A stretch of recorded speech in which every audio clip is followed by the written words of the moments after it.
കൂട്ടുകാരെ, എനിക്ക് കൂടാളി വന്നവരെ കിട്ടാൻ അണ്ടിമാങ്ങയാണ്.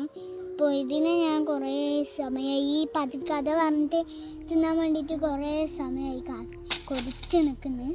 അപ്പം നമുക്ക് കഥയിലേക്ക് പോയാലോ. കഥയുടെ പേരാണ് കഴുതയും കുതിരയും.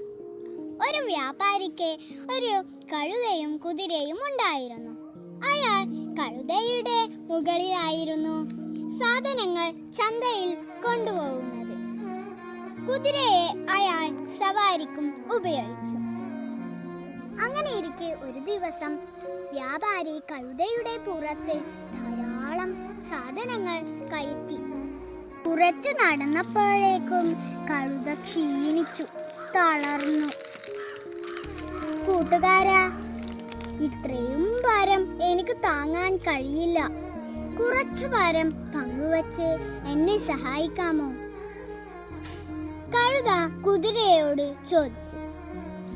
ഞങ്ങൾ കുതിരകൾ യജമാനനെ ചുമക്കുന്ന ജോലി മാത്രമേ ചെയ്യാറുള്ളൂ. അതുകൊണ്ട് നിന്നെ എനിക്ക് സഹായിക്കാൻ പറ്റില്ല, കുതിര പറഞ്ഞു. കുതിരക്ക് വല്ലാതെ സങ്കടമായി. അവൻ ഒന്നും മിണ്ടാതെ വേച്ച് മുന്നോട്ട് നീങ്ങി. കുറച്ചു കഴിഞ്ഞപ്പോൾ കഴുത കാലിടറി മറിഞ്ഞു വീണു. വ്യാപാരി ഓടിച്ചെന്ന് കഴുതയെ എഴുന്നേൽപ്പിച്ചു. വ്യാപാരിക്ക് മനസ്സിലായി ഇനി അല്പം പോലും കഴുതയ്ക്ക് നടക്കാനാവില്ലെന്ന്. വ്യാപാരി കഴുതപ്പുറത്തുണ്ടായ സാധനം മുഴുവനും കുതിരപ്പുറത്ത് വച്ചു.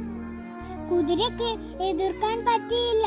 അവന് ആ ഭാരവും ചുമന്ന് നടക്കേണ്ടി വന്നു. കഴുതയുടെ ഭാരം പങ്കുവച്ചിരുന്നെങ്കിൽ എനിക്ക് ഈ പ്രയാസം വരില്ലെന്ന് അവൻ ഓർത്തു. പിന്നീട് ഒരിക്കലും കുതിര കഴുതയെ സഹായിക്കാൻ മടിച്ചതേയില്ല. കൂട്ടുകാരെ, എന്റെ കഥ ഇഷ്ടായോ?